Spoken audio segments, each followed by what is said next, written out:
The master Prakash classes में आप सभी का बहुत बहुत स्वागत है। आप लोग हमारे साथ जुड़कर सुपर टेट के 150 प्रश्नों को रोजाना प्रैक्टिस सेट के माध्यम से हल कर रहे हैं। तो आप लोगों को एक सूचना मिल गई होगी कि जो है 17,000 लगभग वैकेंसी जो है हमारे शिक्षा मंत्री के द्वारा जो है अनाउंसमेंट कर दिया गया है। तो आप लोग अपनी पढ़ाई को मजबूत कर लीजिए और हमारे साथ रोज़ाना ऐसे ही प्रैक्टिस सेट हल करने के लिए जुड़े रहिए, ठीक। और अपने सगे संबंधियों को भी जो है हमारे वीडियो को शेयर करके उनको भी बताइए कि जो है रोज़ाना प्रैक्टिस सेट कराया जा रहा है। तो चलिए देर न करते हुए 150 प्रश्नों को कवर करते हैं। और आप लोग को जो है मैथ के वीडियो और रीजनिंग के वीडियो भी मिल रहे होंगे जिसमें हम इसमें कराते नहीं हैं, ठीक। तो उसको भी आप लोग वहाँ पे देख लिया करेंगे और इसका PDF जो है हमारे टेलीग्राम चैनल पे जा करके ज्वाइन करके द मास्टर प्रकाश क्लासेस से वहाँ से लोड करके भी हल कर सकते हैं, ठीक। तो चलिए देर न करते हुए चलते हैं प्रैक्टिस सेट पे और देखते हैं आज का पहला प्रश्न। पहला प्रश्न में है व्यंजन कितने होते हैं, ये पूछा जा रहा है। हिंदी के 20 प्रश्न पहले करेंगे, ठीक। बताएंगे आप लोग भी कमेंट बॉक्स में अपने उत्तर को फटाफट लिखते रहेंगे। तो बताइए व्यंजन कितने प्रकार के होते हैं, बहुत अच्छा प्रश्न है। तो 10 होते हैं, 16 होते हैं, 22 होते हैं या 33 होते हैं, कमेंट करके बताइए कि व्यंजन कितने होते हैं। तो व्यंजनों की संख्या हमारे वर्णमाला में जो होती है वो कितनी होती है, 33 होती है। इसमें ऑप्शन नंबर डी सही हो जाएगा। नेक्स्ट पे चलेंगे। अगले में पूछा जा रहा है ये शा, खष्टी शा और छोटा सा उसके बाद हा कौन से व्यंजन कहलाते हैं, बहुत अच्छा प्रश्न है। प्रकंपी व्यंजन, स्पर्शी व्यंजन, संघर्षी व्यंजन या संघर्षी स्पर्शी संघर्षी व्यंजन कहलाते हैं। ऑप्शन आपकी स्क्रीन पे है, कमेंट करके आप लोग उत्तर बताइए। तो इसमें ये चारों वर्ण जो हैं ये संघर्षी व्यंजन के अंतर्गत आते हैं और इनको हम लोग उष्ण व्यंजन के नाम से भी जानते हैं, ठीक है। कहीं कहीं पूछा जाता है कि उष्ण व्यंजन, इनको पूछा जाता है कि उष्ण व्यंजन कौन होते हैं, ठीक। संघर्षी उष्ण इन्हीं व्यंजनों को कहा जाता है। ऑप्शन नंबर सी सही हो जाएगा। नेक्स्ट पे चलेंगे। किस शब्द की वर्तनी अशुद्ध है, लंगड़ है, मुझक्कड़ है, कोंकण है या भुक्खड़ है, कमेंट करके बताइए। तीसरे का कौन सा सही होगा। अशुद्ध वर्तनी वाला शब्द ढूंढना है, कंफ्यूज नहीं होना है आप लोग को। तो इसमें ऑप्शन नंबर डी सही हो जाएगा। भुक्खड़ नहीं होता है, भुक्कड़ होता है, ठीक है। तो ऑप्शन नंबर जो है ये डी सही हो जाएगा। चलिए अगले प्रश्न पे चलते हैं। किस शब्द की वर्तनी शुद्ध नहीं है, मतलब कि अशुद्ध है, ठीक है। शुद्ध नहीं होने का तात्पर्य है अशुद्ध है, गलत है। निरानुनासिक या छिद्रान्वेषी, गत्यर्थ या अंतश्चेतना।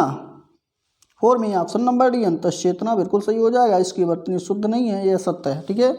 अगले पर चलेंगे। किस शब्द में बहुब्रीहि समास है, पंकज में, कमलनयन में या राजकुमार में या पानी, कमेंट करके बताइए कौन सा सही होगा। तो बहुब्रीहि समास जो है आपका वो हो जाएगा फर्स्ट, पंकज में ये बहुब्रीहि समास है, ठीक है। पंक धन, इसको अगर हम लोग करेंगे तो पंक हो जाएगा और उसके बाद प्लस जा हो जाएगा, ठीक। तो पंकज का तात्पर्य होता है पंकजा, जो कमल में मतलब कीचड़ में जो खिलता है उसको पंकज या कमल कहा जाता है, ठीक है। इसका तात्पर्य ये, तो बहुब्रीहि समास के अंतर्गत ये आएगा। ऑप्शन फर्स्ट सही हो जाएगा। नेक्स्ट है खंडहर, लुटेरा शब्द में कौन सा प्रत्यय है, बहुत अच्छा प्रश्न है। लुटेरा और खंडहर में प्रत्यय पूछा जा रहा है। चलिए बताइए दोनों में कौन सा प्रत्यय हो सकता है। तो इसमें खंडहर में हर प्रत्यय है और लुटेरा में एरा प्रत्यय है, ठीक। पहला ही ऑप्शन इसका सही होगा, ऑप्शन नंबर फर्स्ट सही है। नेक्स्ट है हिंदी का प्रयोग उसके उद्भव काल में सर्वप्रथम किसके लिए किया गया था। ऑप्शन कौन सा सही होगा। भारतीय क्षेत्रों के लिए किया गया था, भारत देश के लिए किया गया था, भारतवासियों के लिए किया गया था, उपयुक्त सभी के लिए किया गया था। फटाफट उत्तर देते रहेंगे। तो इसमें उपयुक्त सभी के लिए किया गया था, ये ऑप्शन नंबर डी सही हो जाएगा, ठीक है। नेक्स्ट पे अगले प्रश्न पे चलेंगे। संविधान के अनुच्छेद 344 के अनुसार भाषा के संबंध में किस आयोग का गठन करने का प्रावधान है।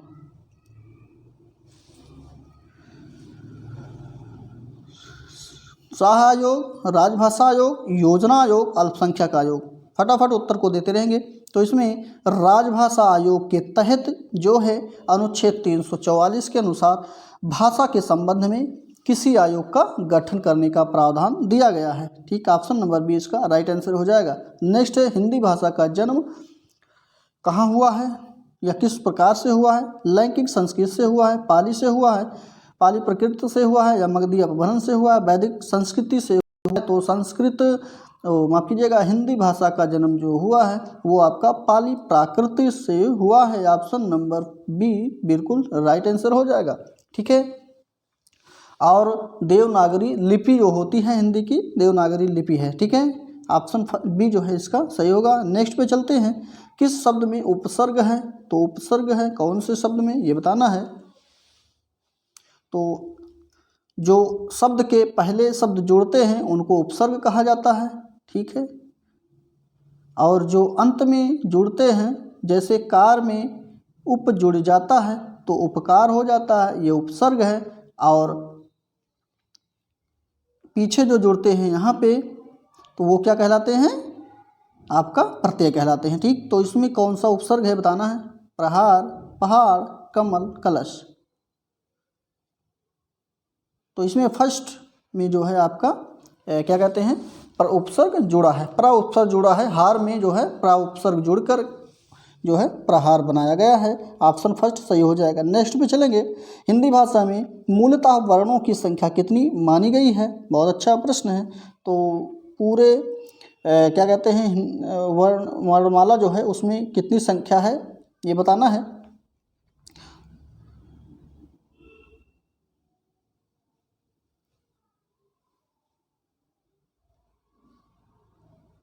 पर बताइए कौन सा सही होगा, कम कंफ्यूज नहीं होना है आप लोग को। तो इसमें वर्णों की संख्या जो है भाषा में मूलतः की बात किया जा रहा है। ठीक, तो उसमें भाषा में मूलतः जो होता है एक स्वर होता है और एक व्यंजन होते हैं। तो कितने हो गए? पहला स्वर, ठीक, और दूसरा व्यंजन। तो ये कितने हो गए? 2 हो गए। तो 2 ऑप्शन आपका बिल्कुल सही हो जाएगा, ऑप्शन सी। ठीक, कंफ्यूज नहीं होना है क्योंकि बहुत सारे ऑप्शन आपको मिलेंगे। प्रश्न को पहले समझिए उसके बाद उत्तर को दीजिए। ठीक है, चलिए अगले प्रश्न पे चलते हैं। अगले प्रश्न में पूछा जा रहा है कि नासिक व्यंजन कौन सा है? इन चारों वर्णों जो वर्ण दिए गए हैं इनमें नासिक व्यंजन कौन सा है ये बताना है।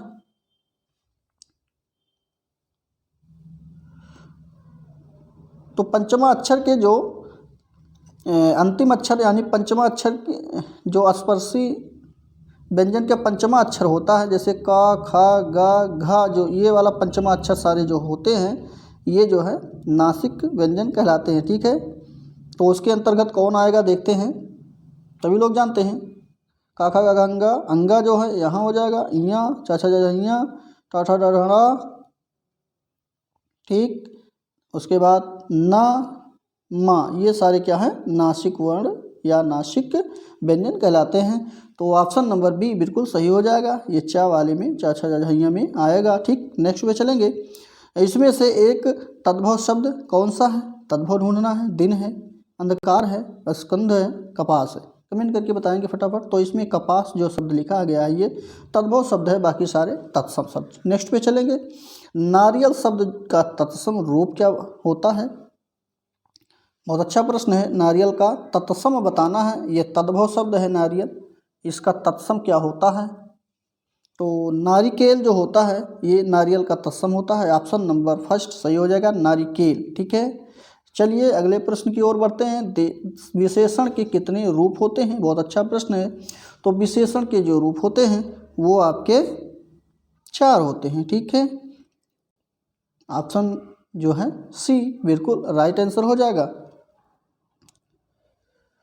इसी के साथ अगले प्रश्न की ओर जब चलेंगे तो ये अगला प्रश्न हमारा गद्यांश दिया गया है, आप लोग इसको पढ़िए, पढ़ लिए होंगे वीडियो को रोक करके। चलिए अगले प्रश्न पे अगले टॉपिक पे चलेंगे, इसको भी पढ़ लीजिए आप लोग। उसके बाद प्रश्न देखते हैं, हमारी सरकारी भाषा कौन सी है?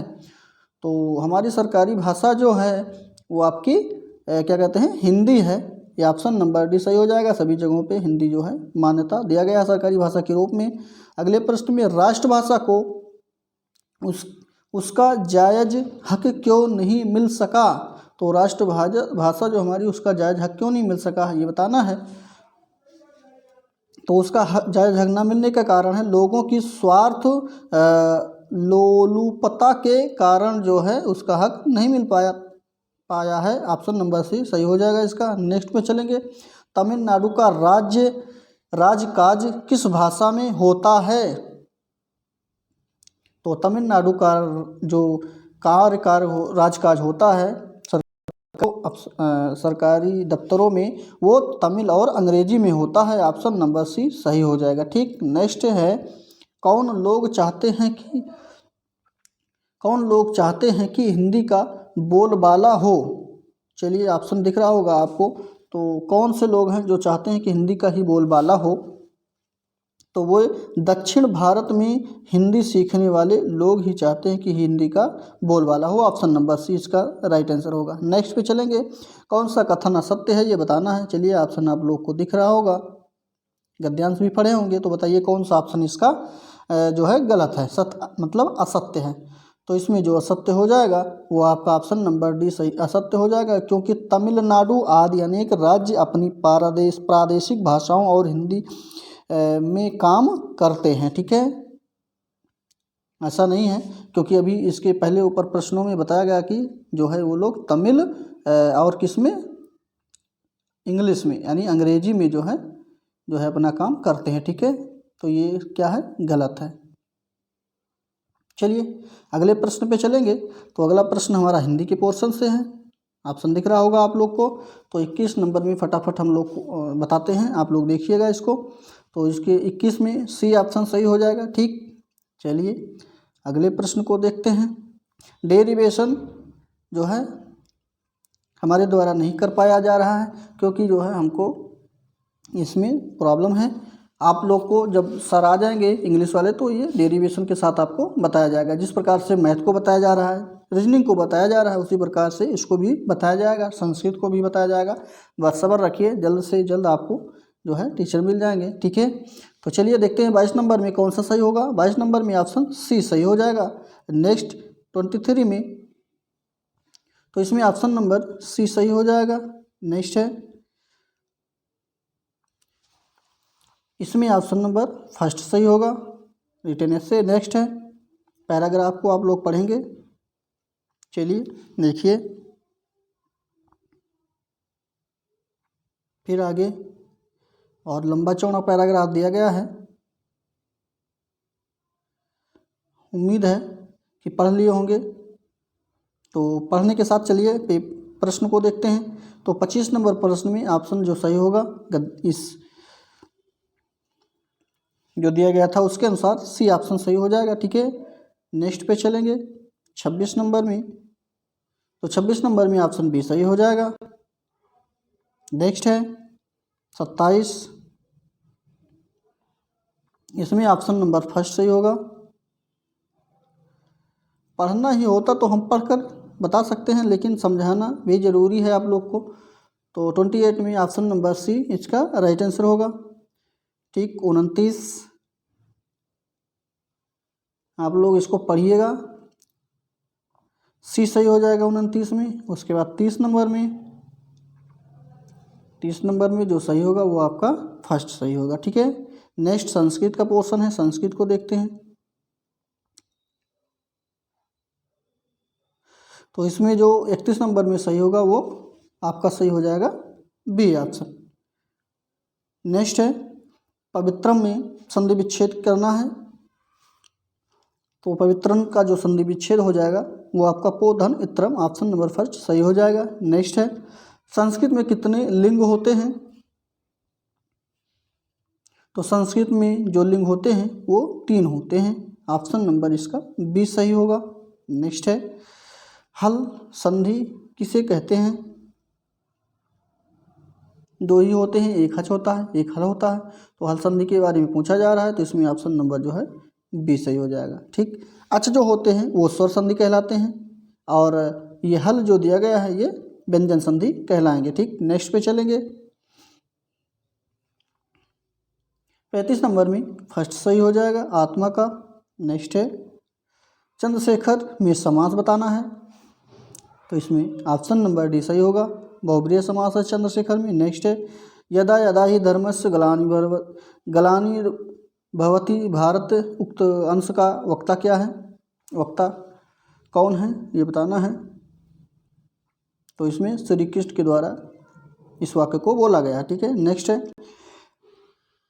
38 नंबर में कस्य अधिगमस्य कृते सह विन्यासः एका उपायः, तो इसमें ऑप्शन नंबर 38 में सी सही हो जाएगा। इसी के साथ पठनस्य, ठीक है। नेक्स्ट है संस्कृत में धातु रूप किसे कहते हैं, तो संस्कृत में जो धातु रूप किया जाता है कहा जाता है वो क्रियापद को कहते हैं, ऑप्शन नंबर बी सही हो जाएगा। नेक्स्ट है अनुनासिक वर्णों की संख्या, बहुत अच्छा प्रश्न है। अभी हिंदी में इसका जिक्र किए थे और पूरी डिटेल में बताया गया था। तो हिंदी में जो अनुनासिक वर्णों की संख्या है वो 5 है, ठीक है।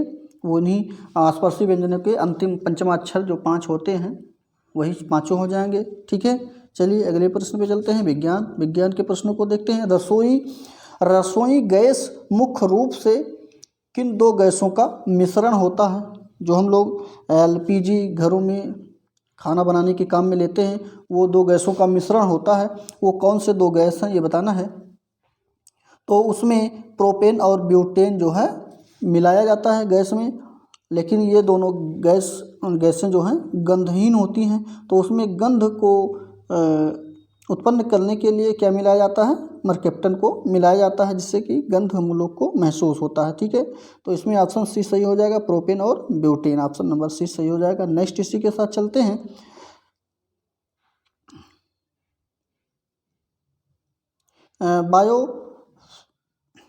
ब्रायोफिल्म यानी पत्थर चट्टा जिसको हम लोग कहते हैं, ठीक है। ये गांव खेतों में जो है अक्सर होते हैं और खेतों पे पूरे फैल जाते हैं। में जनन किस प्रकार से होता है या कहाँ से होता है ये बताना है।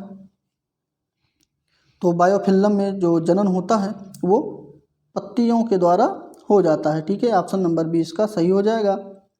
और इसकी पत्तियों में किनारे जो होते हैं उसमें अपस्थानिक कलियां निकलती हैं। अगर पत्ता को कहीं रख देते हैं इस प्रकार से, अगर पत्ते को ऐसे रख देते हैं, इसका पत्ता ऐसे लगभग गोल गोल होता है, तो यहाँ पे छोटे छोटे जो है क्या होती हैं, अपस्थानिक होते हैं, जिससे यहीं से कलियां इनका निकलना शुरू हो जाता है और नए पौधों को जन्म दे देते हैं, ठीक है। तो प्रजनन को इस प्रजनन को क्या कहा जाता है, कायिक प्रजनन कहा जाता है। चलिए अगले प्रश्न पे चलते हैं। उच्चतम वेधन क्षमता का विकिरण कौन सा है, सबसे अधिक उच्चतम वेधन वाला क्षमता का विकिरण जो है वो कौन सा है, तो वो गामा किरण होता है, ऑप्शन नंबर डी सही हो जाएगा। सभी लोग को मालूम है कि अल्फा बीटा और कम होते हैं, सबसे अधिक गामा किरण जो है भेदन क्षमता ज़्यादा होती है।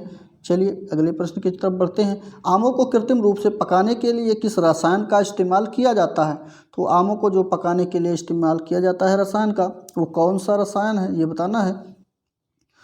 तो जो जैसे कि आम को तोड़ लिया जाता है कच्चे और पकाया जाता है, तो कैल्शियम कार्बाइड के द्वारा जो है उसको पकाया जाता है, ये ऑप्शन नंबर सी सही हो जाएगा। और इसका फार्मूला जो होता है CaC2 होता है, ठीक। और इसके प्रयोग से जब इसमें जल डाला जाता है या इसको रख दिया जाता है उसमें आमों को करके, तो इसमें जो है एसिटिलीन जो है नामक गैस उत्पन्न होती है, ठीक, जो फलों को एथिलीन की भांति कृत्रिम रूप से पका देती है, ठीक। चलिए अगले प्रश्न पे चलते हैं। अगले प्रश्न में पूछा जा रहा है कि कौन सा प्रभाव ध्वनि तरंगों में नहीं पाया जाता है, तो कौन सा प्रभाव है जो ध्वनि तरंगों में नहीं पाया जाता है, तो वो प्रभाव होता है आपका ध्रुवण का प्रभाव ध्वनि तरंगों में नहीं पाया जाता है, ठीक। बाकी सारे जो है पाए जाते हैं और ध्रुवण का कोई प्रभाव ना होने के कारण जबकि और सारे जो हैं पाए जाते हैं, ठीक है। चलिए इसी के साथ नेक्स्ट पे देखते हैं। किसी फ्यूज तार के लिए क्या महत्व है, अगर कोई फ्यूज तार है तो उसके लिए क्या महत्व है ये बताना है। तो सबसे पहले उसका गलनांक जो है सबसे महत्वपूर्ण रखता है, उसका गलनांक किस प्रकार से है, ठीक। उसकी विशिष्ट प्रतिरोध किस प्रकार से है, ये भी सही है। और इसमें बहने वाली धारा जो है वो कितना है, ये भी उसके लिए महत्वपूर्ण है। तो ये सारे ऑप्शन सही हो जाएंगे, डी ऑप्शन बिल्कुल राइट आंसर हो जाएगा।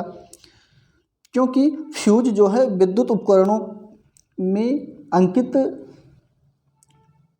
निर्धारित धारा से अधिक धारा प्रवाहित होने से रोकने की युक्ति को फ्यूज कहते हैं। ठीक है, जैसे कि जो फ्यूज होता है, जैसे कि कहीं लग जाता है तो धारा जब अधिक हो जाती है तो फ्यूज जो है कट जाता है अपने आप, और गलनांक बहुत कम होता है इसी कारण से कट जाता है, तो गलनांक भी हो जाएगा। और प्रतिरोध पहले ही बता दिए हैं, और धारा जो बहती है वो भी अगर ज़्यादा जैसे ही ज़्यादा होती है वो पिघल जाता है। ठीक, तो इसी के कारण जो है इसमें सारे जो है सही हो जाएंगे।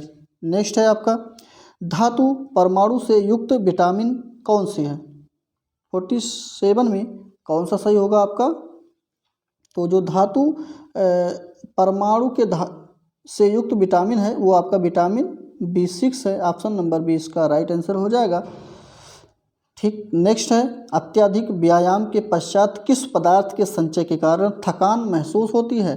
जब हम लोग कोई अधिक से अधिक वर्क कर लेते हैं या अधिक से अधिक व्यायाम कर लेते हैं तो हमारे अंदर जो है थकान महसूस होती है, वो किस कारण से महसूस होती है यही बताना है।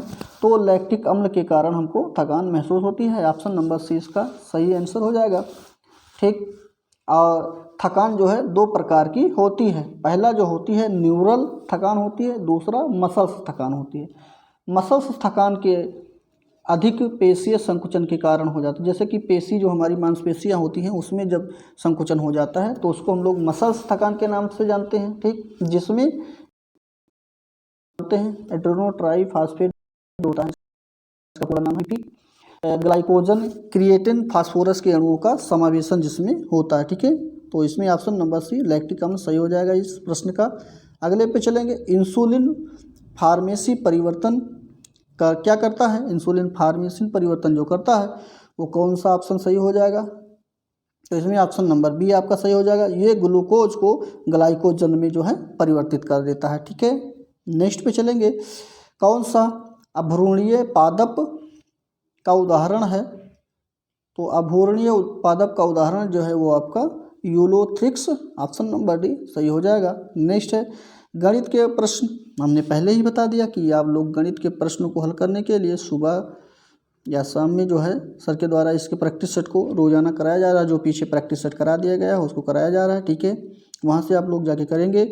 और चलते हैं पर्यावरण व सामाजिक अध्ययन के प्रश्नों पे। तो पर्यावरण व सामाजिक अध्ययन के प्रश्नों को, और आप लोग अगर सोच रहे हैं कि इसके ऑप्शन को बता दे कौन सा सही है, तो ऑप्शन बताने का कोई मतलब नहीं है। ठीक है, ऑप्शन हम तो बता देंगे, कोई मतलब उसका नहीं निकलने वाला है। आप लोग वहाँ से जा कर के वीडियो को देखेंगे तब इसको जो है समझ में भी आ जाएगा कैसे लगाया जा रहा है। वहाँ से शॉर्ट ट्रिक के माध्यम से जो है बताया जा रहा है। जल्द से जल्द प्रश्नों को हल करना। ठीक, चलिए पर्यावरण सामाजिक अध्ययन के प्रश्नों को हम लोग फटाफट करते हैं। तो इसमें महासागरों में कौन सा लवण सबसे अधिक मात्रा में पाया जाता है, तो ये बताना है। तो सभी लोग जानते हैं, तो महासागरों में जो है सोडियम क्लोराइड सबसे अधिक मात्रा में पाया जाता है। ऑप्शन नंबर डी इसका बिल्कुल राइट आंसर हो जाएगा। इसी के साथ राज्यसभा में होने वाली सभाओं की अध्यक्षता कौन करता है? बहुत अच्छा प्रश्न है। तो राज्यसभा में जो सभा होती है उसकी अध्यक्षता जो है हमारा उपराष्ट्रपति के द्वारा किया जाता है। ठीक है, उपराष्ट्रपति। ठीक, तो ऑप्शन नंबर फर्स्ट इसका उपराष्ट्रपति सही हो जाएगा। इसी के साथ अगले प्रश्न पे चलते हैं। तो अगले प्रश्न में जो है आपका पूछा जा रहा है कि किस मिट्टी का विस्तार भारत में सबसे अधिक क्षेत्र पर है? कौन सी मिट्टी है जो भारत में सबसे अधिक फैली हुई है?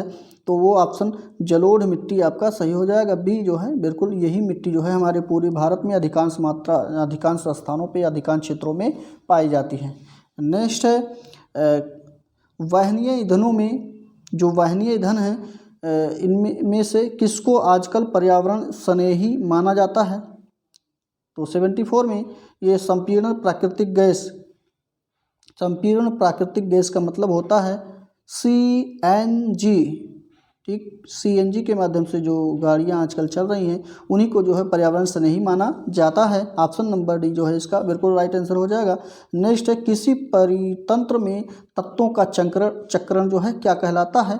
तो इसमें जो तत्वों का चक्रण कहलाता है वो आपका जीव भू रासायनिक चक्र होता है। ऑप्शन नंबर फर्स्ट का सही हो जाएगा। ठीक, नेक्स्ट है, आप लोग आंसरों को कमेंट बॉक्स में नहीं लिख रहे हैं, लिखते रहें भाई फटाफट। उतना समय हम देते हैं कि आप लोग आंसर को कमेंट में फट से लिख दें। ठीक है, चलिए चिपको आंदोलन के प्रणेता कौन है बताइए फटाफट। सही उत्तर कमेंट बॉक्स में लिखिए। हेमवती नंदन बहुगुणा है, या सुंदर लाल बहुगुणा है, या मदर टेरेसा, या महात्मा गांधी? चिपको आंदोलन के प्रणेता कौन है बताइएगा। तो चिपको आंदोलन के प्रणेता जो हैं सुंदरलाल बहुगुणा जी हैं, ठीक। और ये जो है पेड़ों के काटने से रोकने के लिए ये आंदोलन चलाया गया था, ठीक। ये उत्तराखंड में से जो है शुरू हुआ था, ठीक। चलिए अगले प्रश्न पे चलते हैं। इंसुलिन की रासायनिक प्रकृति क्या है। तो इंसुलिन जो होती है इसकी रासायनिक प्रकृति क्या है ये बताना है। विटामिन है, प्रोटीन है, वसा है, कार्बोहाइड्रेट है। तो इंसुलिन की जो रासायनिक प्रकृति होती है वो आपका प्रोटीन होती है। ऑप्शन नंबर बी इसका बिल्कुल सही हो जाएगा। नेक्स्ट है, पौधों में अर्धसूत्री विभाजन कहाँ पे होता है। मूल शीर्ष में होता है, परागण में होता है, तने में होता है, परागकोश में होता है। फटाफट उत्तर देते रहेंगे। तो ये जो अर्धसूत्री विभाजन होता है वो पराग कोश में होता है। ऑप्शन नंबर डी सही हो जाएगा। नेक्स्ट है, जैविक समुदाय में प्राथमिक उपभोक्ता क्या है। मांसाहारी हैं, सर्वाहारी हैं, शाकाहारी हैं या डेट्रीटिवोर हैं। कमेंट करके बताइएगा उत्तर कौन सा सही होगा। तो इसमें जैविक समुदाय में जो प्राथमिक उपभोक्ता होते हैं वो आपके शाकाहारी होते हैं, ठीक है। और प्राथमिक उत्पाद की बात करता है तो आपका वो हरे पेड़ पौधे हो जाएंगे। जो छोटे छोटे हरे पौधे होते हैं वो प्राथमिक उपभोग नहीं उत्पादक कहलाते हैं, ठीक है। और प्राथमिक उपभोक्ता के अंतर्गत ये शाकाहारी जंतु जो हैं आएंगे, ठीक। नेक्स्ट पे चलेंगे। ज्वर नियंत्रण का तात्पर्य है कि बुखार को नियंत्रण करने में आमतौर पर सबसे अधिक उपयोग की जाने वाली कौन सी औषधि है।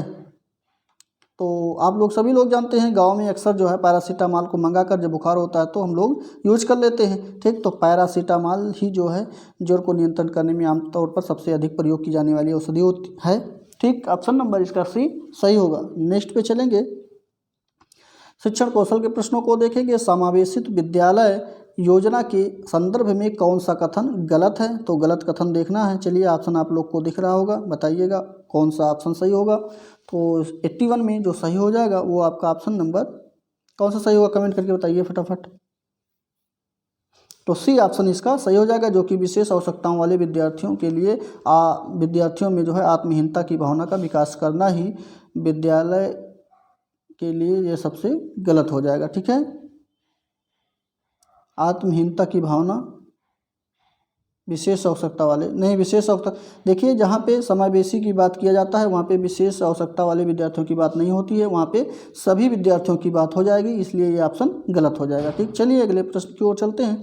अगले प्रश्न में अधिगम संबंधी कौन सा कथन सही नहीं है। तो चलिए बताइए कौन सा कथन सही नहीं है जो अधिगम के लिए उपयुक्त नहीं है। 82 में ऑप्शन आप लोग पढ़िए फटाफट और उत्तर को दीजिए। तो इसमें ऑप्शन नंबर बी सही हो जाएगा। परिपक्वता का इससे कोई संबंध नहीं है, ठीक है। नेक्स्ट पे चलेंगे।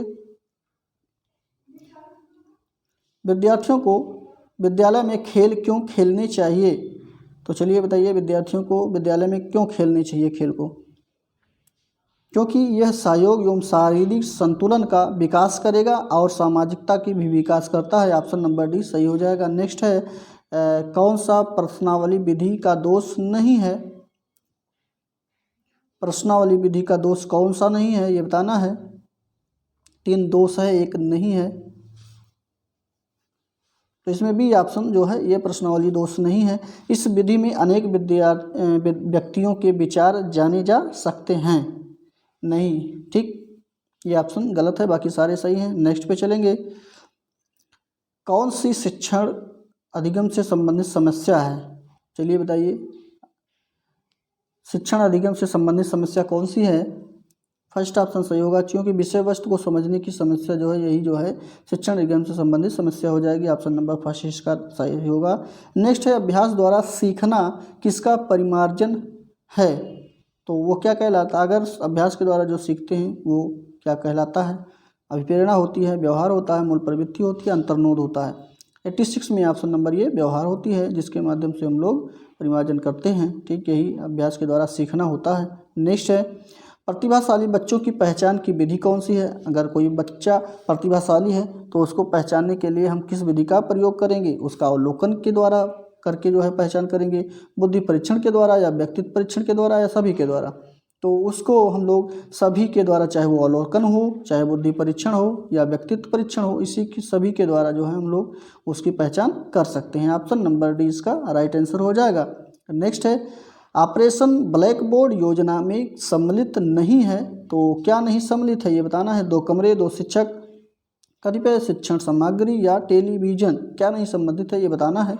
तो T8 में जो संबंधित नहीं है वो 2 कमरे नहीं संबंधित है, ठीक है। बाकी 2 अध्यापक होने चाहिए ऑपरेशन ब्लैक बोर्ड के तहत, और कतिपय शिक्षण सामग्रियाँ भी वहाँ पे होनी चाहिए। टेलीविज़न अगर हो जाता है तो और अच्छी बात है, ठीक। नेक्स्ट, इसी के साथ अगले प्रश्न पे चलते हैं। शिक्षा की 10+2+3 नीति का सुझाव किसने दिया था, ठीक। इस समय तो नई शिक्षा नीति आप लोग के मध्य आ गई है कि नई शिक्षा नीति का जो है क्रम क्या है, ठीक। तो इसमें ऑप्शन नंबर सी सही हो जाएगा। राष्ट्रीय शिक्षा आयोग के नीति सुझाव के द्वारा ये दिया गया था शिक्षा नीति, ठीक है। नेक्स्ट पे चलेंगे।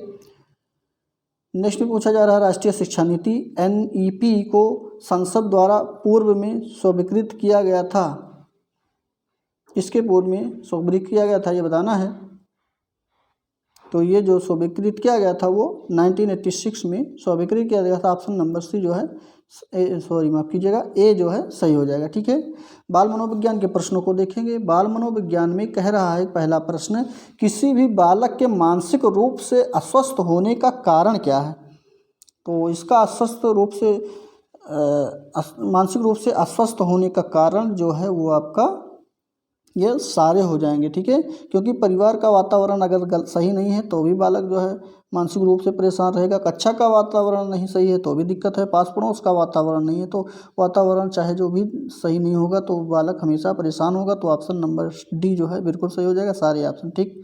नेक्स्ट है, संवेग क्या है, चलिए बताइए फटाफट, संवेग क्या है, पढ़े होंगे आप लोग। तो इसमें संवेग जो है उत्तेजना या भावों में परिवर्तन जो होता है उसी को हम लोग संवेग कहते हैं। ऑप्शन नंबर सी जो है इसका बिल्कुल सही हो जाएगा, ठीक है। नेक्स्ट पे चलेंगे। सीखने की प्रक्रिया का प्रथम सोपान क्या है। तो सीखने की प्रक्रिया का प्रथम सोपान जो है वो आपका जिज्ञासा होती है। अगर जिज्ञासा नहीं है किसी में तो वो कुछ भी सीख नहीं सकता है, चाहे जितना उसको पुरस्कार दिया जाए या समझाया जाए, बताया जाए, सबसे पहले उसको जिज्ञासा की आवश्यकता होती है। तो ऑप्शन नंबर डी सही हो जाएगा। नेक्स्ट है, कौन सी संस्था जो है सामाजिक परंपराओं के हस्तांतरण में सबसे अधिक योगदान करती है। तो कौन सी संस्था है वो, तो वो परिवार की संस्था होती है। यही जो है बालक के सामाजिक परंपराओं के हस्तांतरण से सबसे अधिक योगदान करती है। ऑप्शन नंबर ए परिवार सही होगा। नेक्स्ट है, पियाजे के अनुसार मूर्त संक्रियाओं का स्तर किस अवधि में घटित होता है। बहुत अच्छा प्रश्न है। तो ये जिन पियाजे के तीसरी अवस्था के बारे में बात किया जा रहा है, और ये तीसरी अवस्था जो घटित होता है वो आपका 7 से लेकर के 11 वर्ष के मध्य ये घटित होती है, ठीक है। और ये पहली अवस्था होती है जिसको गामक या संवेगी अवस्था के रूप से हम लोग जानते हैं, और ये पूर्व कालिक या पूर्व प्रकृत अवस्था कहा जाता है, और इसको हम लोग अमूर्त अवस्था के नाम से जानते हैं, जो कि 11 से 15 वर्ष के मध्य होता है, ठीक है। नेक्स्ट प्रश्न में चलेंगे, और इस पे पूछा जा रहा है, और हाँ इसमें जो सही हो जाएगा ऑप्शन ये सी सही होगा, ठीक है। नेक्स्ट पे चलेंगे, बालक में अपराधी प्रवृत्ति के विकसित होने का मुख्य कारण क्या है। 96 में जो सही होता है वो आपका फर्स्ट ऑप्शन सही हो जाएगा, जो कि परिवार का वातावरण के कारण ही बालक में अपराधी प्रवृत्ति जो है विकसित होती है, ठीक है। अगर परिवार का वातावरण नहीं सही है तो बालक यहीं से जो है दिक्कत हो जाएगी। नेक्स्ट पे चलेंगे, विशिष्ट बालकों की शिक्षा हेतु शिक्षक को क्या ध्यान देना है। अपने पहनावे पर ध्यान देना, अनुशासन पर ध्यान देना, व्यक्तिगत आवश्यकताओं व समस्याओं पर, या पाठ्यक्रम पर। तो इसमें व्यक्तिगत आवश्यकताओं व समस्याओं पर जो है ध्यान देना है। जैसे कि कोई टीचर है, अगर वो घर से झगड़ा करके आया है तो बालक को ऐसा ना फील होने दे कि वो जो है परेशान है, ठीक है। यही है, व्यक्तिगत आवश्यकताओं व समस्याओं पर जो है ध्यान देना चाहिए शिक्षक को, ठीक। चलिए अगले प्रश्न पे चलते हैं। अगले प्रश्न में पूछा जा रहा है विकास कहाँ से शुरू होता है। सभी लोग जानते हैं विकास जो शुरू होता है वो प्रसव के पहले ही जो है, यानी गर्भावस्था अगर दिया होता तो वही ऑप्शन सही होता, लेकिन यहाँ प्रसव पूर्व अवस्था दिया गया है। इसका मतलब ये है कि अभी प्रसव नहीं हुआ है, बालक जो है गर्भ में ही है, यहीं से जो है इसकी जो है विकास शुरू हो जाता है। ऑप्शन नंबर बी इसका राइट आंसर हो जाएगा। नेक्स्ट पे चलेंगे तो नेक्स्ट में पूछा जा रहा है कि किसके अतिरिक्त सभी वातावरण कारक विकास को आकार देते हैं, तो वो कौन सा है। तो इसमें ऑप्शन जो सही हो जाएगा शारीरिक गठन जो है इसके अतिरिक्त सभी वातावरणीय कारक विकास को आकार देते हैं। ऑप्शन नंबर डी इसका राइट आंसर हो जाएगा। इसी के साथ अगले प्रश्न पे चलते हैं। अगले प्रश्न में पूछा जा रहा है श्रवण ह्रास से ग्रसित बच्चे जिसको सुनाई नहीं देता है, ऐसे बच्चे कक्षा में किस मुख्य नैराश्य यानी कुंठा का सामना करते हैं, ये बताना है। चलिए ऑप्शन देखते हैं, पहले दिखने लग रहा होगा आपको ऑप्शन। तो ये जो बच्चे सामना करते हैं दूसरों के साथ संप्रेषण यानी कि दूसरों के साथ बातचीत करने में तथा सूचनाओं को बांटने में, अगर कुछ कहना होता है उनको तो जब उनको सुनाई नहीं देता है तो दिक्कत होती है, ठीक है। तो इसी बांटने में अक्षमता का जो है सामना करना पड़ता है। ऑप्शन नंबर फर्स्ट इसका सही हो जाएगा। नेक्स्ट है सामान्य ज्ञान के प्रश्नों को देखेंगे और समसामयिक घटना चक्र को बाद में देखेंगे, ठीक है। इसको और करंट अफेयर को देखने के लिए आप लोग जो है सुबह 4 से 5 मिनट के वीडियो को फटाफट वहाँ पे रिवीजन कराया जाता है करंट अफेयर को, वहाँ से देखिए। ये पुराने सारे करंट अफेयर इसमें हैं क्योंकि ये प्रैक्टिस सेट पुराना है। तो चलिए इसके प्रश्नों को देखते हैं। वर्ष 18 में 2018 को संयुक्त राष्ट्र पर्यावरण कार्यक्रम यूनाइटेड नेशनल इन्वायरमेंट प्रोग्राम, इसका पूरा नाम है UNEP का, के द्वारा किसे चैंपियन ऑफ द अर्थ का पुरस्कार दिया गया है। तो 101 में बी ऑप्शन सही हो जाएगा।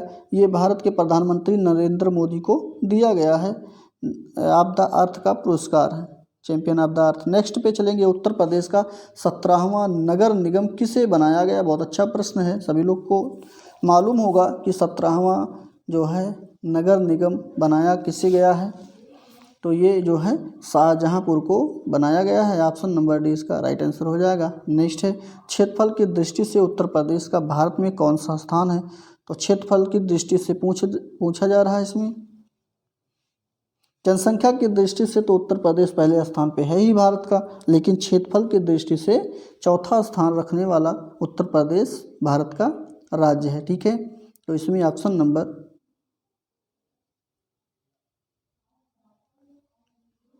ए सही हो जाएगा, ठीक। नेक्स्ट पे चलते सबसे पहले और सबसे क्षेत्रफल की दृष्टि से सबसे बड़ा राज्य की बात करते हैं तो कौन सा है, राजस्थान है, ठीक है।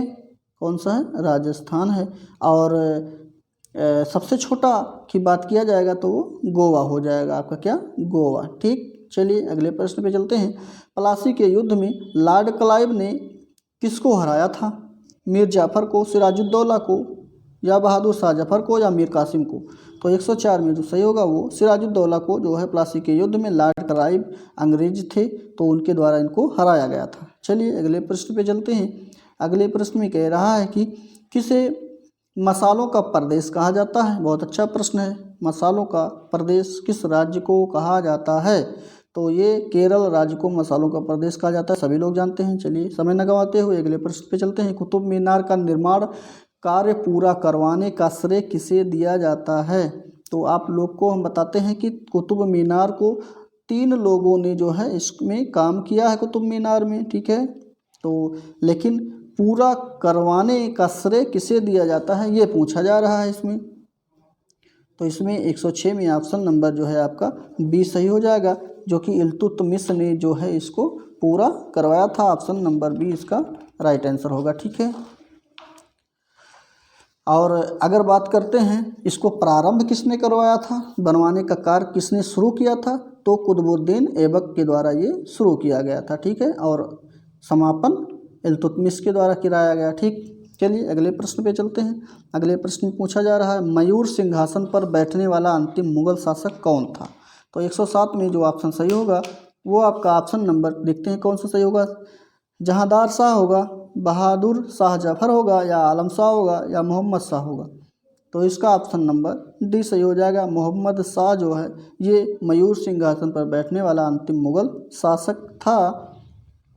और इसका शासनकाल जो है 1719 से लेकर के 1748 तक चला था, ठीक है। और इसी को ही रंगीला के नाम से जानते हैं। किसके नाम से? रंगीला। मोहम्मद शाह को ही रंगीला सुल्तान या रंगीला के नाम से जाना जाता है, ठीक है। ध्यान रखिएगा, ऐसे इस प्रश्न को पूछा जाता है अक्सर, ठीक है। और इसके शासनकाल में ही ईरानी आक्रमणकारी नादिर शाह जो है 1739 में भारत पर आक्रमण किया था, ठीक है। और उसी जो ये मयूर सिंहासन जो था या कोहिनूर हीरे को जो है भारत से वही लेकर गया था। कौन? नादिर शाह, ठीक है।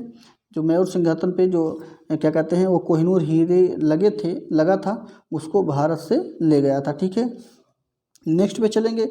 दल बदल विरोधी कानून किस वर्ष पारित हुआ? बहुत अच्छा प्रश्न है। तो दल बदल की बात करते हैं तो ये अगर अनुसूची की बात करते हैं तो 10वीं अनुसूची में दिया गया है, ठीक है। लेकिन यहाँ पे बात किया जा रहा है कि किस वर्ष पारित किया गया। तो ये जो वर्ष पारित किया गया था 1985 में इसको पारित किया गया था। ऑप्शन नंबर 20 का सही हो जाएगा, ठीक है। और ये 52वें संविधान संशोधन के द्वारा 1985 में जो है इसको पारित किया गया था, ठीक। ये अनुसूची 10 में इसका प्रावधान है। नेक्स्ट है 109। मेगास्थनीज किसका राजदूत था? तो मेगास्थनीज जो राजदूत था वो आपका सेल्यूकस का राजदूत था। और मेगास्थनीज एक यूनानी क्या था? ये यूनानी जो था वो यूनानी देश का था, ठीक है। जो चंद्रगुप्त मौर्य के दरबार में आया था। आया कब था? चंद्रगुप्त मौर्य के दरबार में, और मतलब आया था और कई वर्ष उनके दरबार में रहा भी है, ठीक है। हाँ, ठीक। चलिए अगले प्रश्न में। और अगर बात करते हैं मेगास्थनीज की पुस्तक की, तो मेगास्थनीज ने ही इंडिका नामक पुस्तक को लिखा है, ठीक है। चलिए अगले प्रश्न को देखते हैं। सीमांत गांधी के नाम से जाने जाते हैं, कौन है वो? तो सीमांत गांधी के नाम से जो जाने जाते हैं वो खान अब्दुल गफ्फार खान है, ठीक। ये ऑप्शन नंबर फर्स्ट इसका राइट आंसर हो जाएगा। खान अब्दुल गफ्फार खान को सीमांत गांधी के नाम से जाना जाता है। इन्होंने वर्ष जो है 1930 में खुदाई खिदमतगार नामक संगठन की स्थापना की थी। किस सन में? 1930 में जो है खुदाई खिदमतगार संगठन की स्थापना इन्हीं के द्वारा ही किया गया था, ठीक। चलिए अगले प्रश्न पे चलते हैं। भारत का सबसे अधिक कोयला उत्पादक राज्य कौन सा? तो फटाफट आप लोग को मालूम होगा, तो झारखंड जो सबसे अधिक भारत का कोयला उत्पादन करने वाला राज्य है, ठीक। अगले प्रश्न की तरफ पढ़ेंगे तो अगले प्रश्न में पूछा जा रहा है कि सी ऑफ क्वालिटी कहाँ स्थित है? तो सी ऑफ क्वालिटी जो स्थित है वो आपका चंद्रमा पर स्थित है, ठीक है। सी ऑफ क्वालिटी नहीं, ट्रांक्विलिटी चंद्रमा पर ये स्थित है। ऑप्शन नंबर सी इसका राइट आंसर हो जाएगा। नेक्स्ट पे चलेंगे। कथकली किस राज्य से संबंधित है? तो कथकली जो आपका राज्य संबंधित है वो आपका केरल है। ऑप्शन नंबर ए इसका सही हो जाएगा। और ये केरल राज्य का लोक नृत्य है, ठीक है। और इसका विषय जो है महाभारत, रामायण आदि पौराणिक कथाओं से लिया गया है। इसमें क्या होता है? इसके नृत्य में जो है मुखौटों का जो है प्रयोग किया जाता है, ठीक है। चलिए अगले प्रश्न पे चलेंगे। तो किस संविधान संशोधन द्वारा 6 से 14 वर्ष की आयु के बच्चों के लिए निःशुल्क तथा अनिवार्य शिक्षा का प्रावधान किया गया है? तो इसमें जो है 86वें संविधान संशोधन के द्वारा इसका प्रावधान किया गया है, जो कि 86वें संविधान संशोधन 2002 के तहत इसको जो है लाया गया था, ठीक। और इसको जो है संविधान के अनुच्छेद 21 के का में अनुच्छेद 21 के आर्टिकल 21 के काम में इसको रखा गया, ठीक है। चलिए अगले प्रश्न पे चलेंगे। BCG का टीका किस रोग की रोकथाम के लिए दिया जाता है?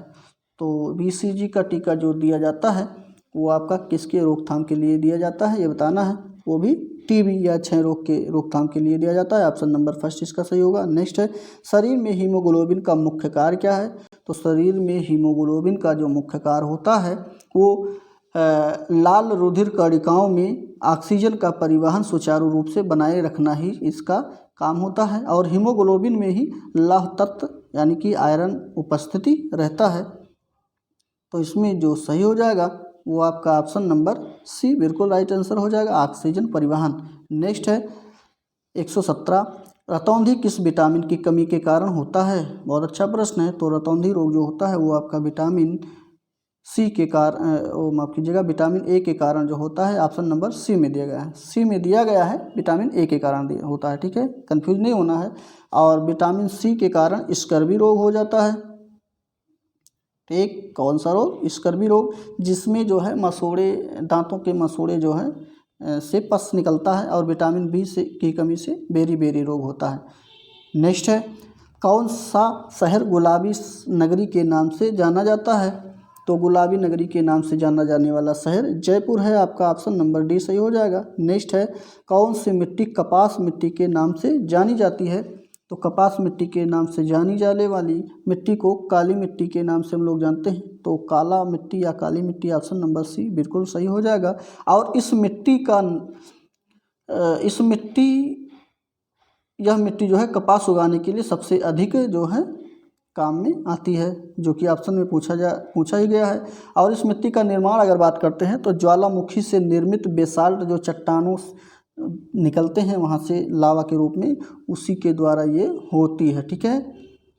चलिए अगले प्रश्न पे चलते हैं।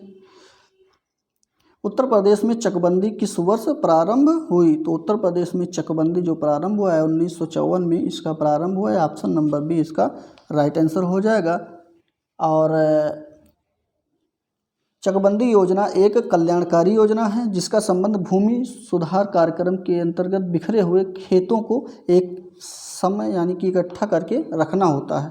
जैसे किसी का खेत 1 बीघा कहीं यहाँ पे है और कहीं दूसरी जगह पे 2 बीघा, दूसरी जगह पे 3 बीघा, दूसरी जगह पे, तो इसको एक साथ कर देना, इसी का तात्पर्य है चकबंदी, इसी का तात्पर्य होता है, उसका मतलब ही होता है, ठीक है। चलिए अगले प्रश्न को देखते हैं। जवाहर सुरंग कहाँ पे स्थित है? तो जवाहर सुरंग जो स्थित है वो आपका जम्मू कश्मीर राज्य में स्थित है। या भारत की सबसे लंबी सड़क सुरंग है, ठीक है। और ये जो है दूसरी सबसे लंबी सुरंग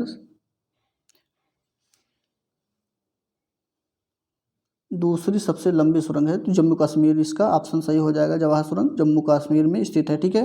नेक्स्ट पे चलेंगे। भारत की जो है सबसे लंबी नहीं, दूसरी सबसे पहली वाली जो है वो आपका कौन सी है? चेनानी नासनी, जो कि जम्मू कश्मीर में ही है। और दूसरी जवाहर सुरंग है, ठीक है। तो इसका ऑप्शन नंबर ये फर्स्ट डी सही हो जाएगा। नेक्स्ट है श्वेत क्रांति किस क्षेत्र से संबंधित है? बहुत अच्छा प्रश्न है। तो दूध उत्पादन से श्वेत क्रांति का संबंध है। ऑप्शन नंबर फर्स्ट इसका सही हो जाएगा। और दुग्ध उत्पादन की बात हुई है तो यहाँ पे ये वर्गीज कुरियन जो है इसके जो है क्या कहते हैं, वर्गीज कुरियन साहब इसके उत्पादन में सहयोग अधिक किए हैं, ठीक है। नेक्स्ट पे चलेंगे। सहारा मरुस्थल किस महाद्वीप में स्थित है? सहारा मरुस्थल जो स्थित है वो आपका अफ्रीका महाद्वीप में स्थित है। ऑप्शन नंबर बी सही हो जाएगा। और यह विश्व का सबसे बड़ा मरुस्थल है, ठीक है, जो कि लगभग अधिकांश अफ्रीका महाद्वीप के अधिकांश देशों में जो है फैला हुआ है, ठीक है। लगभग 7-8-9 देशों में फैला हुआ है, ठीक। चलिए अगले प्रश्न पे चलते हैं। सौरमंडल का सबसे बड़ा ग्रह कौन सा है? तो सौरमंडल का सबसे बड़ा ग्रह जो है वो आपका ये बृहस्पति है। ऑप्शन नंबर फर्स्ट सही हो जाएगा। नेक्स्ट है प्रथम बौद्ध संगीति का आयोजन किसके शासनकाल में हुआ था? तो ये जो शासनकाल था वो आपका अजातशत्रु का शासनकाल था। ऑप्शन नंबर डी इसका बिल्कुल राइट आंसर हो जाएगा, ठीक है। इसी के साथ अगले प्रश्न पे चलते हैं। और अगर बात करते हैं तो ये हुआ कहाँ पे था? तो ये राजगृह में हुआ था। कहाँ पे? राजगृह में, ठीक है। तो और शासनकाल तो अजातशत्रु का था, स्थान राजगिरी था, ठीक है। अध्यक्षता किसने की थी? महाकश्यप ने जो है इसकी अध्यक्षता की थी इस संगीति के प्रथम का, ठीक है। चलिए अगले प्रश्न पे चलते हैं। तो ये सारे जो है आपके करंट अफेयर्स हैं, ठीक। ये इनको छोड़ते हैं क्योंकि ये पुरानी नहीं पूछे जाएंगे। नए जो है हमने बताया कि वहाँ पे जाकर के आप लोग जो है सुबह जो है प्रत्येक सुबह आप लोग 4 से 5 मिनट का वीडियो वहाँ से देख लिया करेंगे। और रीजनिंग के भी प्रश्नों को शुरू कर दिया गया है हमारे सर के द्वारा, लेकिन ऑप्शन को हम लोग बताते हैं कि यहाँ पे कौन सा ऑप्शन सही होगा। तो 31 नंबर में जो सही हो जाएगा 131 में, वो आपका ऑप्शन फर्स्ट सही हो जाएगा, ठीक है। सुबह सही होगा। नेक्स्ट है, इसको पढ़िएगा, कर लीजिएगा। तो इसको आप लोग पहले पढ़िए, दिख रहा होगा। तो 132 में जो प्रश्न सही हो जाएगा, ऑप्शन जो सही होगा वो आपका ऑप्शन नंबर ई सही होगा। इसमें पौत्री या पौत्र दोनों ही आएंगे, ठीक है। 133 पे चलते हैं। कौन सा वैवाहिक युगलों में से एक है? तो इसमें CF A दोनों हैं। नेक्स्ट है, परिवार में कितनी महिलाएं सदस्य हैं? तो महिलाएं सदस्य की जो संख्या है कोई नहीं है, ठीक है। एक मिनट 3 या 4 है, ऑप्शन नंबर 3 या 4 ऑप्शन डी सही होगा, ठीक है। 35 नंबर में देखते हैं। 35 नंबर में ऑप्शन नंबर बी 27 सही हो जाएगा, इसका मान 27 आएगा। नेक्स्ट है, कंप्यूटर के प्रश्नों को हम लोग देखेंगे। तो MS ऑफिस के निर्माता कौन हैं? MS ऑफिस के निर्माता के बारे में देखते हैं। कौन हो जाए? बिल गेट्स हैं, माइक्रोसॉफ्ट है, या गूगल है, या एप्पल है? कमेंट करके बताइए फटाफट। कंप्यूटर के प्रश्न हैं ये सारे। तो इसके जो निर्माता हैं MS ऑफिस के वो माइक्रोसॉफ्ट है, ठीक है। ऑप्शन नंबर 20 का राइट आंसर हो जाएगा। नेक्स्ट है 37 पे चलेंगे। एप्लीकेशन से कॉपी किया गया डाटा कहाँ स्टोर होता है? अगर हम किसी एप्लीकेशन से कोई डाटा कॉपी करते हैं तो कहाँ पे स्टोर होता है ये बताना है। तो वो क्लिक बोर्ड पर जो है स्टोर हो जाता है। ऑप्शन नंबर 20 का राइट आंसर हो जाएगा। कंप्यूटर स्क्रीन पर ब्लिंक करने वाले प्रतीक को क्या कहते हैं? बहुत अच्छा प्रश्न है। जब कंप्यूटर का स्क्रीन जो आता है तो वहाँ पे जो एरो के टाइप में जो चलता है उसको क्या कहा जाता है, यही बताना है। तो उसको हम लोग कर्सर के नाम से जानते हैं। ऑप्शन नंबर 20 सही हो जाएगा। कोई ज़रूरी ही नहीं है कि वो एरो के रूप में ही आए, वो आपका डॉट के रूप में भी आ सकता है, वो आपका हाथ के रूप में या पंजे के रूप में भी आ सकता है, ठीक है। उसको क्या कहा जाता है? कर्सर कहा जाता है। चलिए अगले प्रश्न को देखते हैं। MS विंडो किस प्रकार का सॉफ्टवेयर है? तो MS विंडो जो सॉफ्टवेयर है वो आपका सिस्टम सॉफ्टवेयर होता है। ऑप्शन नंबर 20 का राइट आंसर होगा। नेक्स्ट है 140वें प्रश्न को देखते हैं। हार्ड डिस्क में डिलीट की गई फाइलें कहाँ भेजी जाती हैं? अगर हार्ड डिस्क में कोई फाइल को डिलीट किया जाता है तो वो फाइल जो है डिलीट होने के बाद कहाँ चली जाती है ये बताना है। तो वो साइकिल बिन में चली जाती है। आजकल के एंड्रॉयड फ़ोन जो आए हैं नए नए, उसमें भी जो है अगर आप कहीं से डाटा डिलीट कर देते हैं, कहीं से भी डिलीट कर देते हैं, तो वो पहले रिसाइकिल बिन में जाता है। और अगर उसको आपको चाहिए बाद में तो वहाँ से आप रिस्टोर कर सकते हैं। अन्यथा जब तक वहाँ से डिलीट नहीं करेंगे पूर्ण रूप से आपके सिस्टम से वो जाएगा नहीं, ठीक है। तो ऑप्शन नंबर इसका सी सही हो जाएगा, रिसाइकिल बिन। नेक्स्ट पे चलेंगे। जीवन कौशल प्रबंधन एवं अभिवृद्धि के प्रश्नों को देखेंगे। एक शिक्षक को क्या करना चाहिए, क्या नहीं करना चाहिए, ये बताना है। चलिए ऑप्शन आप लोग को दिख रहा होगा। तो एक शिक्षक को जब विद्यार्थी विचारों को संप्रेषित करने की कोशिश कर रहे हों तो उन्हें ठीक नहीं करना चाहिए। जैसे कि कोई बालक कुछ अगर बता रहा है या कुछ बताने की कोशिश कर रहा है तो उसको रोकना नहीं चाहिए, उसको बताने देना चाहिए, ठीक है। तो यही जो है इसको शिक्षक को करना चाहिए। ऑप्शन नंबर डी सही होगा यहाँ पे। नेक्स्ट पे चलेंगे। तो नेक्स्ट प्रश्न में सारे बड़े बड़े प्रश्न हैं, ऑप्शन हैं। तो चलिए दिख रहा होगा। BCSE, BCSE, CBSE, ठीक है। CBSE शिक्षार्थियों के लिए व्यक्तिगत गतिविधियों के स्थान पर सामूहिक गतिविधियों की संतुष्टि करती है। ऐसा करने के पीछे क्या विचार हो सकता है? 142 में जो ऑप्शन डी सही हो जाएगा, ठीक है। ये व्यक्तिगत प्रतिस्पर्धा के प्रति नकारात्मक संवेगात्मक प्रतिक्रियाओं से उबारना जो संपूर्ण अधिगम पर सामान्यीकृत हो सकती है। ऑप्शन नंबर डी भी इसका भी सही होगा। नेक्स्ट अगले पर चलेंगे। अगले प्रश्न को थोड़ा लंबा करते हैं जैसे कि आप लोग को पूरा देखें। उपलब्धि अभिप्रेरणा क्या है ये बताना है। तो उपलब्धि अभिप्रेरणा जो होती है वो आपका देखते हैं, तो बताइए कमेंट करके कौन सा होगा। तो चुनौतीपूर्ण कार्य करने पर डटे रहने की प्रवृत्ति जो होती है यही उपलब्धि अभिप्रेरणा होती है। ऑप्शन नंबर सी इसका राइट आंसर होगा। विवेचना, अगला प्रश्न है हमारा, विवेचनात्मक शिक्षा शास्त्र का यह दृढ़ विश्वास है कि वो किस प्रकार के होते हैं ये बताना है। तो इसमें ऑप्शन नंबर सी सही हो जाएगा, जो कि ये शिक्षार्थियों के अनुभव और प्रत्यक्ष महत्वपूर्ण होते हैं। नेक्स्ट,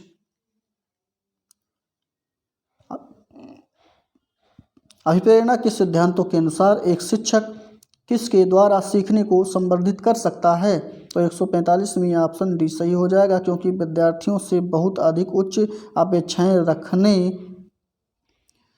के द्वारा सीखने को संवर्धित कर सकता है। ऑप्शन नंबर डी इसका राइट आंसर हो जाएगा। नेक्स्ट है,